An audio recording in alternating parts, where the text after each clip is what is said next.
Mi nombre es Claudio y este es El Jardín Hermético.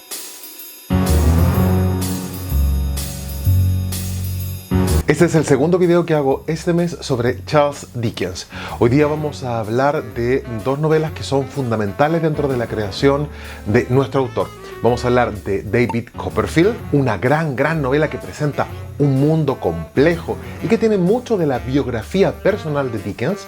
Y vamos a hablar de una de las obras maestras de su pluma, Grandes Esperanzas. Acompáñame a desentrañar este duelo literario entre David Copperfield y Grandes Esperanzas. Un duelo que desde ya les advierto que no tiene ganador, porque ambas develan el alma humana y una época muy compleja de la sociedad inglesa, la Inglaterra victoriana. Antes de hablar de las dos novelas que yo les traigo en este video, quiero tomarme un minuto para hablar de la época victoriana, que es el núcleo donde está la creación de Dickens. En el video anterior, donde comenté Oliver Twist y Canción de Navidad, hablé de manera muy general de la vida de nuestro autor. Una vida que tiene mucho también de literario, de novelesco, que ya veremos cómo transforma en literatura en David Copperfield. Pero el ambiente cultural donde Dickens crea sus novelas también aporta muchísimo a su pluma y es muy gravitante a la hora de entender por qué esas novelas tienen esa estructura, esos personajes y ese mundo creado. Nos vamos a encontrar en el corazón de la revolución industrial. Por lo tanto, hay un éxodo masivo del campo a la ciudad.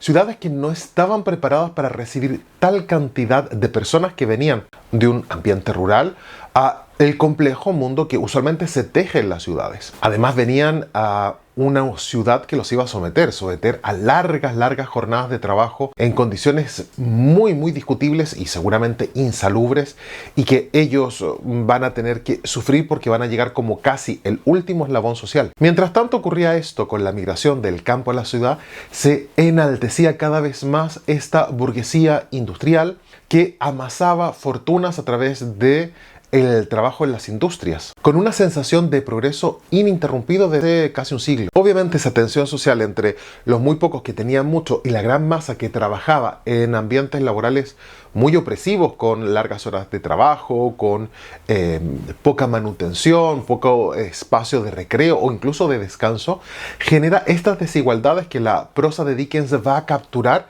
cuando va a dibujar estos frisos que son sus novelas, porque tratan de dibujar lo que es la realidad de esta Inglaterra que nuestro autor sentía y le dolía al mismo tiempo. En este proceso, uno de los autores nucleares es Charles Dickens, también por su experiencia personal, como les conté en el video pasado. Dickens incluso tuvo que muy jovencito trabajar en una empresa de betún, ¿no? Poniendo etiqueta a los tarros que venían para el betún de las botas, con lo cual él sabe que implica la pérdida de una familia. El padre termina en la cárcel, como les conté en el video anterior, la familia se desmembra, él tiene que ponerse a trabajar para juntar un poco de dinero, y como los sueños de un niño que iba al colegio, que tenía su familia, de pronto se desmoronan por un niño que de pronto tiene que ponerse a trabajar y llevar el sustento de la familia y mantener el techo que les cubre. Entonces Dickens hace algo revolucionario, va a tomar como personajes principales a personas que la sociedad victoriana pretendía ignorar, ¿no? Los niños pobres, las mujeres sin recursos, los presos, los mendigos, los últimos de la escala social. Y con una lucidez crítica mostraba precisamente esa desigualdad, ¿no? Donde esa miseria extrema se combinaba con una moral muy rígida, muy estructurada, pero que al mismo tiempo hacía oídos sordos a las necesidades de las personas. Además, recuerden algo que les dije la semana pasada, que la novela de Dickens es orgánica en tanto en cuanto a medida que va escribiendo, va publicando esta novela por entregas, con lo cual él de alguna manera siente el pulso de sus propios lectores. Los corrillos que se hacían para comentar lo que había publicado Dickens esa semana. Recuerden que Dickens fue un autor famoso en la época, que se comentaba, que se discutía lo que le pasaba a los personajes. Se empezó a crear como un imaginario, incluso en la época, de lo que implicaba esa sociedad victoriana, ¿no? Entonces Dickens podía, no sé si cambiar, porque no tengo la posibilidad de preguntarle cómo lo hacía y no he estudiado tanto literatura inglesa, pero sí es cierto, y esto sí lo he leído en los manuales de literatura que he consultado, que Dickens hacía cambios en sus novelas a partir de lo que la recepción que tenía esa parte de la entrega de la gran novela que al final nosotros vamos a leer en un solo volumen. De alguna manera, la prosa de Dickens va a ser un puente entre este romanticismo tardío y este emergente realismo. De este romanticismo va a tomar la emoción intensa, la importancia de la infancia para construir una vida y por supuesto la exploración de los traumas emocionales. Y de este realismo va a tomar esta visión casi periodística de lo que quiere contar, ¿no? Dickens pone la cámara y apunta y trata de hacer pues como utilicé el similante, ¿no? Un friso, una pintura, de pronto un boceto, pero de lo que él observa. Y eso se le nota cuando lo lee muy fácilmente. Es muy buen observador. Y además narra muy rápido, muy bien. O de dos plumazos puedes describir el ambiente, el espacio, la gente que se mueve. Esos internados, esos colegios, esos caminos. Se ven claramente y uno puede incluso imaginarlo. Además tenemos el refuerzo del imaginario con las películas, las series. Con lo cual es fácil de imaginar. Imagínense para la época que llega una parte de la novela, la gente se ve reflejada y por un lado se explota ese lado sentimental, un poco retorcido de Dickens, es un poco melodramático. Pero por otro lado se está haciendo una gran radiografía a cosas que sus lectores reconocían. Las influencias que tiene Dickens son variadas y no es el video para hablar de todos los autores de que coge y transmuta en su literatura. Pero sí es cierto que coge literatura tal vez más culta o más refinada y es capaz de transmutarla para llegar al gran público, cosa que es muy de aplaudir, ¿no? Un autor que es muy culto y que es capaz de transmutar en su laboratorio literario esas influencias más eruditas en una novela que sea discutida en la calle, que sea comentada, imaginada, replicada. Es muy complicado y evidentemente lo que publicó La vida de Dickens va a ser muy influyente en los escritores que vienen. Consolida de alguna manera en la novela que va a ser el gran género del siglo XIX y XX, ¿no? Seguimos leyendo novelas a la usanza de Dickens, ¿no? Esa construcción literaria. No estamos leyendo literatura épica, no estamos leyendo cancioneros, estamos leyendo en general, si van a una librería, 60-70% son novelas y después está ensayo y después hay una pequeña sección de teatro o de poesía. Lo que se consolida como el gran género de disfrute literario es la novela. Y uno de los que lo consolida es Dickens. Además de esto, por supuesto, hay autores como Henry James, con los perfiles psicológicos, que se declaran gran admirador de la prosa de Dickens y cómo dibujaba a sus personajes. En Rusia no podemos olvidar a Dostoyevsky y a Tolstoy, que eran grandes lectores de Dickens. O en Francia, por ejemplo, a Balzac y a Victor Hugo. Incluso hasta en el siglo pasado tenemos a un lector furioso de Dickens como era Kafka, sobre todo en La casa desolada, que es un antecedente a los laberintos burocráticos kafkianos. O incluso Orson Welles, que también es un devoto lector de Dickens y que entiende muy bien esa ironía y esa profunda crítica social que hace. Y que él replica en otro tipo de literatura también muy interesante. Fíjense que la influencia de Dickens no solamente queda en la literatura, el cine, la televisión, las series, incluso me atrevo a decir que las redes sociales están todavía con la influencia de Dickens en la cabeza. La semana pasada me reía de Ebenezer Scrooge, porque yo creo que todos conocemos la historia de la Navidad que van a poner en televisión o lo podemos ver en las series de las plataformas, ¿no? De Ebenezer Scrooge, el gran avaro, que lo visitan tres espíritus, esa historia está allí.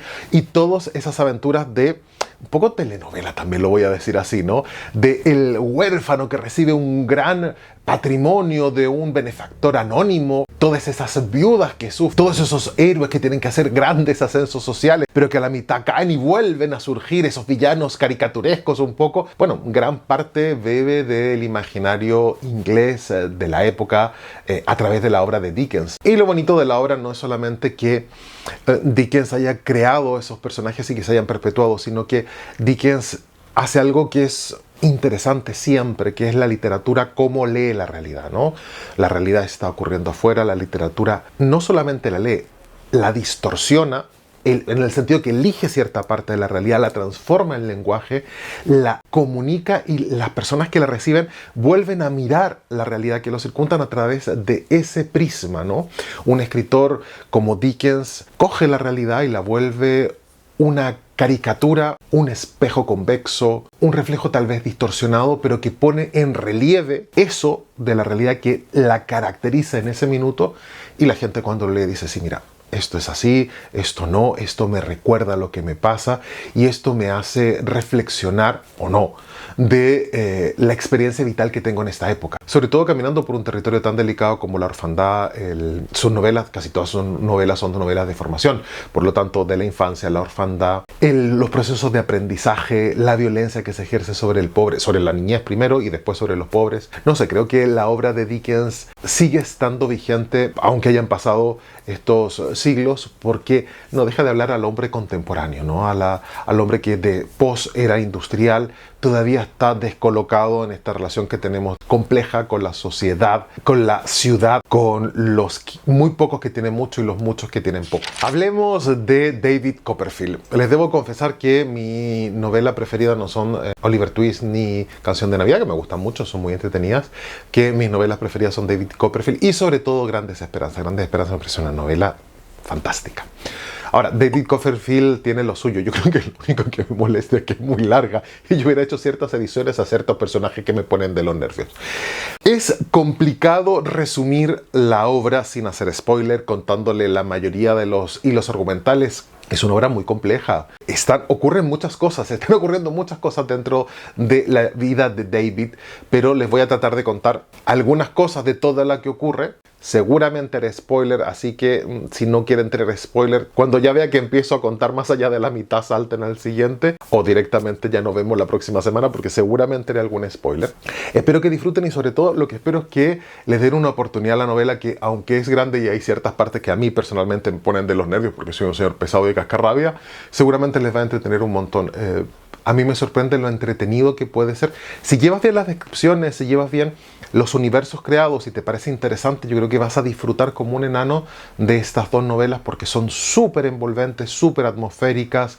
Entras en ese mundo, acompañas a los personajes en sus procesos de crecimiento y en las reflexiones que hacen. Me parecen novelas que valen su peso en oro. David Copperfield se va a articular como un relato desde el recuerdo. También tengo que decirles que aunque es un relato retrospectivo del protagonista, también hay muchos puntos en común con la vida de Dickens, ¿no? Es como si David Copperfield fuera un trasunto de él, no completamente, pero sí hay elementos que uno puede rastrear en su biografía. El relato va a comenzar cuando nace David Copperfield en una familia donde se acababa de morir hace poco tiempo atrás el padre. Está solo Clara Copperfield como la dueña de casa y Peggotty, la sirvienta más importante de esta casa que tiene posibles. Ellos tienen pues cierta bienestar económico. Es un niño que se cría solo con su madre, pero es una madre que resulta profundamente infantil, no es madura, es una niña.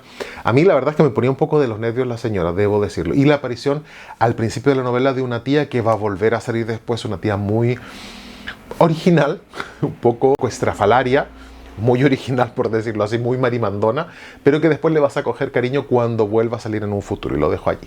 Vamos a asistir al nacimiento de este pequeño niño y vamos de inmediato a conocer a la madre y a Peggotty sobre todo, que son bueno, los pilares femeninos que van a criar a este pequeño huérfano de padre. Al poco tiempo y después de que nuestro autor nos haya contado de manera bastante explícita y de manera bastante poco velada que su madre es una niña que juega a ser mamá, va a aparecer allí la figura de un nuevo interés amoroso de su madre.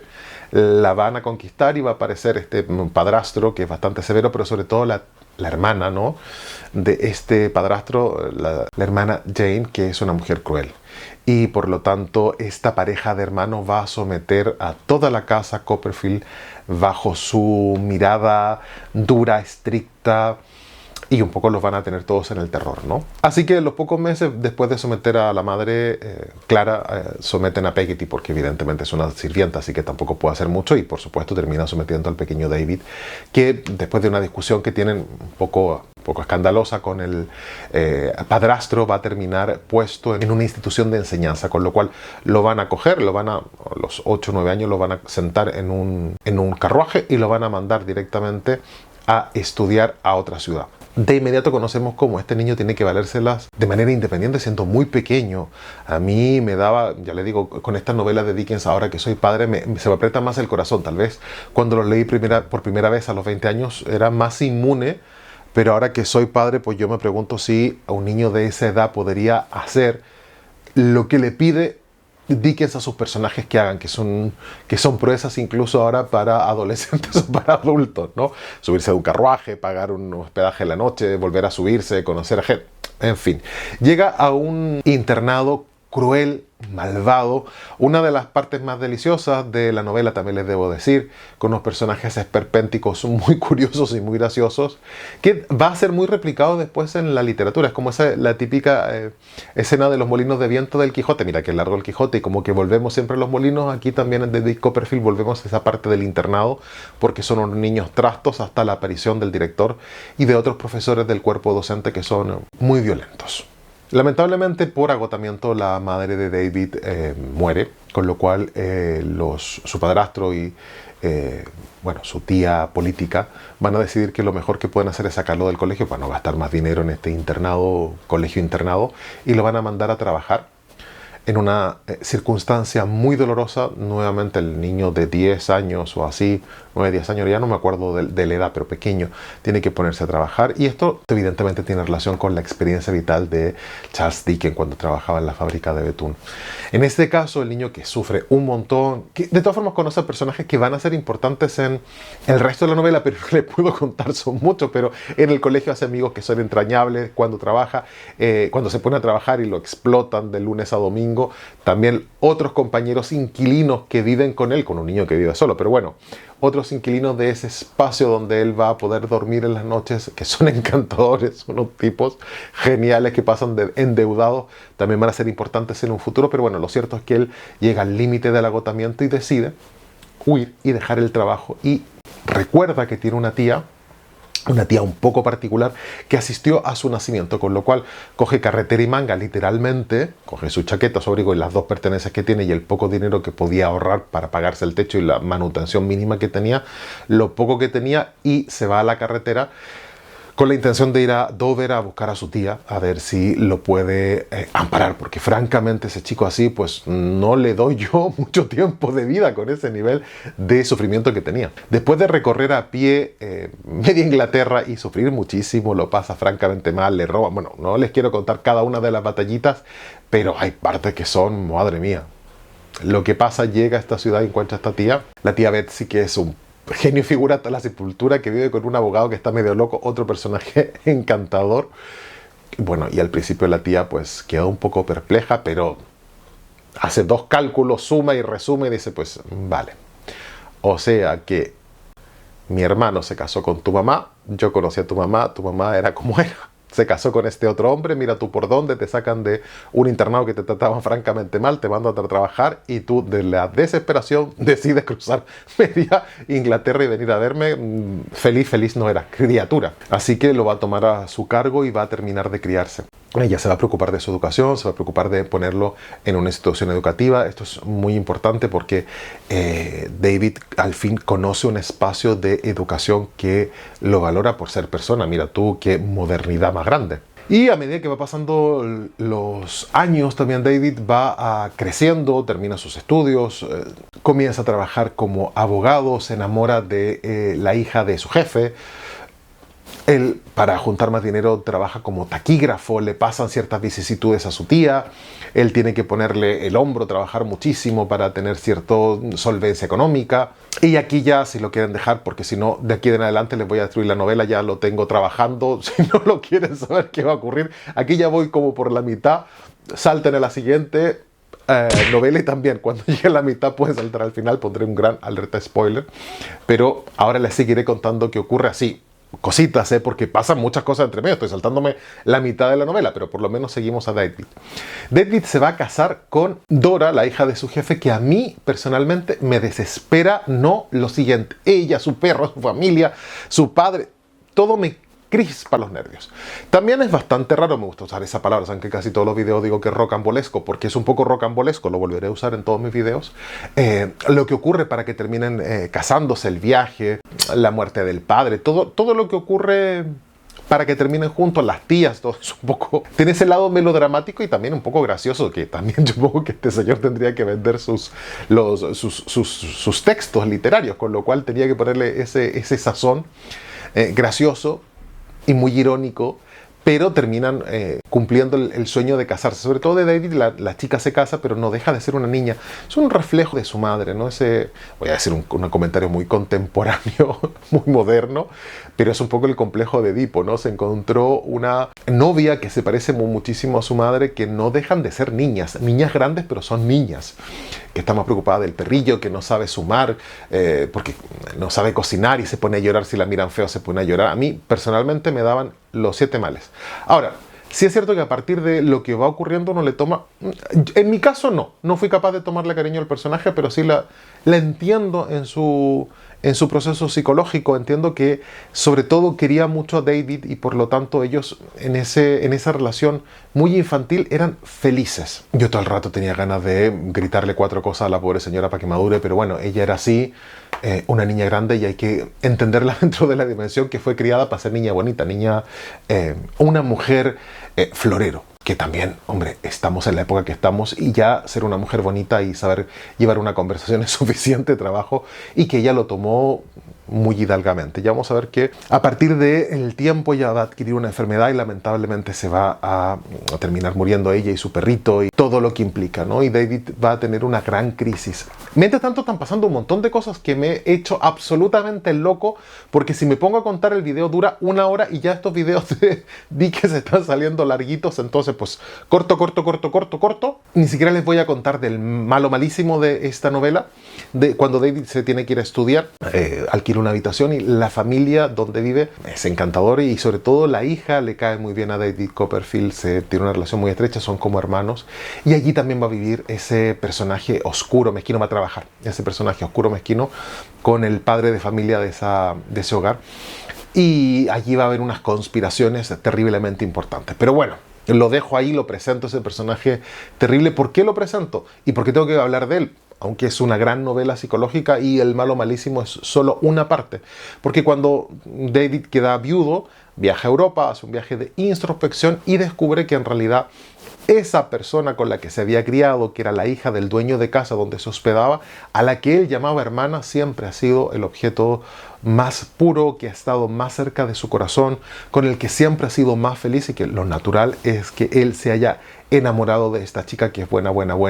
Y si no se hubiese encandilado por la belleza de su ex esposa Dora, seguramente él de manera natural hubiera terminado con esta chica. Pero Agnes tiene el problema de que está siendo manipulada por este malo malísimo, que va a extorsionar a su padre, porque al final se mete en todas las cuentas económicas y entonces los tiene a todos cogiditos por la economía, y ella va a acceder a un matrimonio por, no sé si por interés, en realidad por defender a su padre, para que el nombre de su padre y su padre no caigan en la ruina, porque el padre tiene un problema de alcoholismo, ¿no? Es dipsómano, y por lo tanto pues tiene un descontrol total, y este señor pues engañando y urdiendo tiene a todos en sus redes. No les voy a contar cómo se soluciona la situación, porque se soluciona, eso sí les puedo decir. Es muy entretenido, es muy, dentro de todo, un poco policíaco y de dimes y diretes, pero termina solucionándose. Pero el relato va a cerrar con la introspección de nuestro personaje principal, pensando en las personas que han sido fundamentales en su desarrollo, en su maduración como un ser humano bueno, trabajador, honesto, pero que ha tenido que pagar el precio muchas veces de ser inocente. Debo confesarles que la época de David Copperfield joven fue la que más me desquició. Me pareció un chaval un poco como estereotipo de Piscis. Lo voy a poner así, miren que estoy astrológico para definirlo. Llorón, todo el rato enamoradizo, que se deja llevar por los impulsos del amor idealizado, nada lo aterriza, se pierde absolutamente por Dora. Dora es una niña desesperante y él sigue enamoradísimo, aunque del amor de verdad lo tiene enfrente. Esa parte me costó, tenía ganas de gritar cada vez que me ponía con el texto, pero en conjunto creo que es una novela estupenda, ¿no? Lo dejo hasta allí, los invito a leerlo, estoy segurísimo que se van a entretener. Si son como yo y les desespera la parte juvenil de David Copperfield y sus enredos amorosos con esta Dora, bueno, tiene que ver con el arco de redención y de autoconocimiento, y sin Donna no tendríamos el final tan espectacular que se viene. Hablemos de esta novela que he disfrutado un montón, de Dickens, Grandes Esperanzas. Sin lugar a dudas, mi novela preferida del autor. La novela se va a articular como un análisis retrospectivo de su infancia, de Philip Pirrip, en toda la novela lo van a llamar Pip, así que nosotros también lo haremos, de Pip, y vamos a acompañarlo hasta dejarlo asentado, pero con un final que a mí me encanta. Me encanta. Nos vamos a Kent, que es un Kent rural, vamos a estar cerca del mar y vamos a encontrar una familia que está compuesta por el herrero Joe Gargery, su esposa, y el hermano de esta mujer estricta que es la esposa del herrero. La hermana va a criar a fuerza de mano a este pequeño Pip, es decir, lo va a tener calentito a la primera que haga, y vamos a conocer a este niño cómo vive una vida dura para la época, pero no terrible, y que va a ser criado. De hecho, va a comenzar la novela cuando Pip está en el cementerio mirando la tumba, la lápida de sus padres. No entiende muy bien de qué va esto. Es una de las páginas más deliciosas de la literatura inglesa, siento yo. Y al poco tiempo vamos a conocer ahí esa interacción que tiene con un delincuente. Lo va a pasar con mucho susto. Este niño va a decidir ayudarlo. Van a hacer un trato con este señor que es prófugo. Le va a llevar una lima, le va a llevar comida, pero de esa manera se va a asegurar que no le hagan nada. Pobrecito, es un niño pequeño, es un chaval, y va a tener mucho susto que la hermana lo pille o que decepcionar a Joe, que él quiere mucho al herrero. Son muy amigos, por decirlo así, lo quiere mucho porque de alguna manera Joe va a ser un padre para él y Joe lo va a querer sinceramente desde el inicio.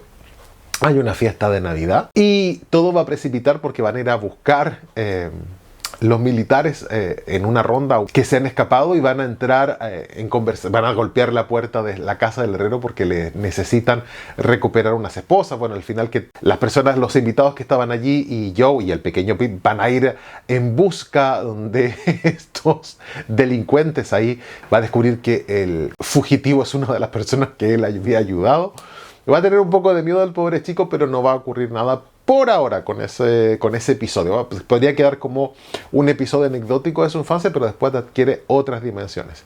Todo va a seguir igual en principio, si no fuese porque una excéntrica rica de la zona, Miss Havisham, va a llamar a un personaje X y le va a decir que le lleve un niño, porque ella está aburrida. Entonces, para que le entretengas, y como tráigame un pobre de estos que hay aquí en el pueblo para que me haga compañía, mire que estoy rica y me aburro como una ostra. Entonces pues escogen a Pip, se lo llevan allá al pobrecito muerto de susto en una mansión. Claro, vive en una casa muy humilde de herrero, trabajando ya desde pequeñito a fuerza de mano, o sea que lo iba calentito, lo pone muy de domingo, lo viste muy bien y va a esta casa de ricos a ver qué tal, y se encuentra con una señora que no está muy bien de lo suyo.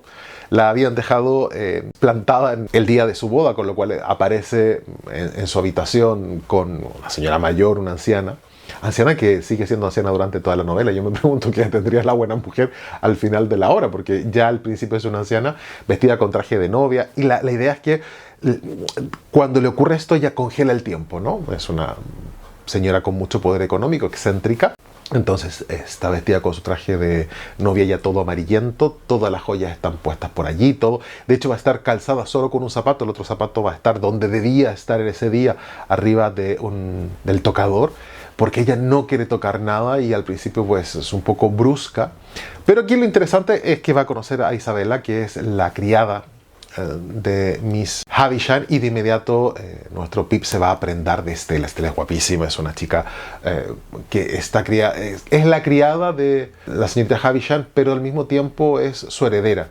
Con lo cual la señorita Havisham la va a criar para vengarse de los hombres, siendo altanera, guapísima, pero muy distante, con el corazón muy frío. Aquí ocurre uno de los hechos más importantes de la obra, junto con la primera escena del delincuente, que no deja de ser fundamental para entender todo el proceso de Grandes Esperanzas, es la presencia de Estela, y que Pip, en relación con ella, bueno, descubre, uno, su objeto amoroso que lo va a acompañar durante toda la obra, y dos, la vergüenza por las manos que tiene, por la ropa que viste, por el origen humilde que él sabe que posee, porque es huérfano, porque su mejor amigo es Joe, que es un señor que se dedica a la fragua, pero que es analfabeto, con lo cual siente vergüenza de ser quien es. El tiempo va a pasar y un abogado que es no les voy a explicar porque nuevamente es otra novela extensa y que se le explico todos los meandros de la historia. Estoy aquí hasta mañana contándoselos y no es la intención. El abogado un abogado, voy a dejarlo así, le avisa a Pip que es beneficiario de una misteriosa herencia que el abogado va a administrar, pero que le va a permitir salir de la situación donde está.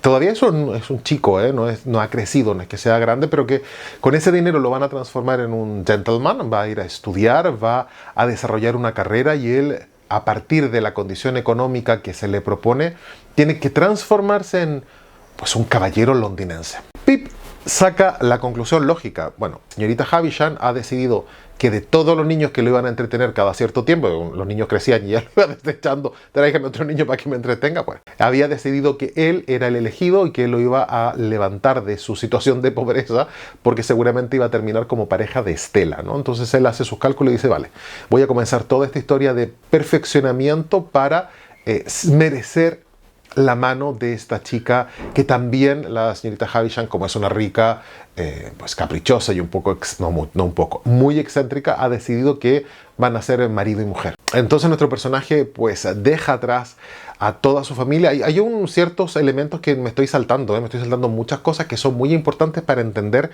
cómo Pip se cuestiona constantemente sobre sus raíces, lo que él quiere llegar a ser, la intuición que tiene que él va a llegar a ser alguien diferente al estrato socioeconómico que le corresponde. Con lo cual nos vamos a encontrar con un personaje que constantemente va a luchar con el fantasma de su pasado y en la ciudad va a reconocer ni más ni menos que, bueno, el vivir de un chico que tiene posible, va a poder salir, ir a la ópera, tener amigos, endeudarse, salir de las deudas, pedir más dinero. Después de un tiempo vuelve al pueblo, tiene cierta vergüenza, no quiere que lo relacionen con la familia de Joe porque ya él es un señorito, va a visitar a la señorita Havisham, va a visitar sobre todo a Estela, vuelve. Y la novela hasta ahora es entretenida, pero no tiene gran entusiasmo hasta que tiene, bueno, ya supera la mayoría de edad y aquí viene la gran declaración y el gran descubrimiento. Y nuevamente les digo, si han llegado hasta acá y no les gustan los spoilers, los invito a saltar hacia el final del video y al cierre porque voy a decir ya directamente spoiler, así que advertidos quedan. Pip descubre quién es su gran benefactor y no es la señorita Havisham, sino el delincuente al que había ayudado cuando era pequeño, el que le había llevado la lima y el que le había llevado comida para que pasase la noche. Este hombre, poco también, está poblado de seres que están un poco locos. Decide irse a Australia, amasa una... Bueno, trabaja muchísimo y en ese tiempo junta cierto dinero y decide como gran proyecto de vida, ya que su vida había sido pasar del orfanato a la cárcel, de la cárcel a la calle, de la calle a la cárcel y así constantemente entradas y salidas, decide que se va a matar trabajando para darle a este niño bueno, a Pip, la vida que se merece y que su orgullo en la vida va a ser criar un gentleman.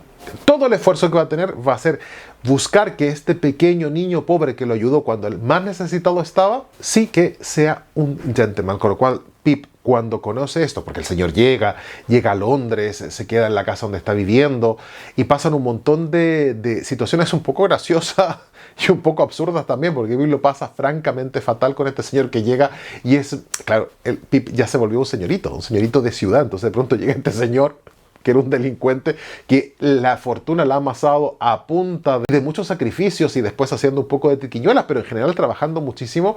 El señor Baston no es un señor refinado como él, entonces no sabe qué hacer con este señor que era delincuente, más se siente fatal. Él siempre se creyó el bendecido por la señorita Havisham, listo para tener el matrimonio con Estela y de pronto todo eso se desmorona. Con lo cual la novela va a invitarte a pensar sobre los prejuicios, sobre lo que implica la humanidad. Este señor, ¿por qué hace este sacrificio? ¿Por qué cría a la distancia a este niño así?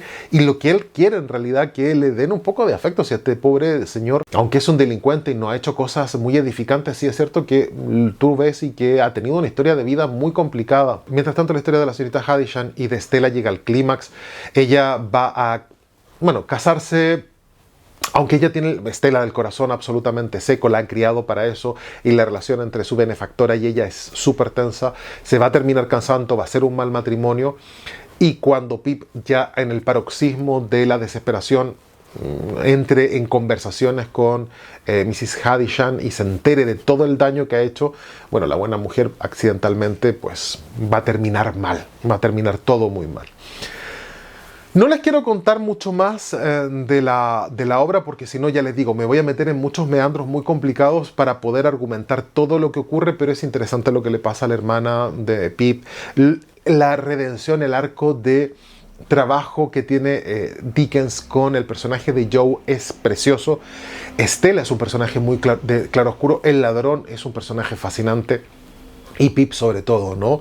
De ser un niño bueno, pero con ciertas veleidosidades arribistas, cómo llega a estar muy bien socialmente ubicado, pero las decisiones equivocadas que toma y cómo entonces él tiene que un poco comerse las palabras y esas grandes esperanzas. El título de la obra es en realidad un gran error.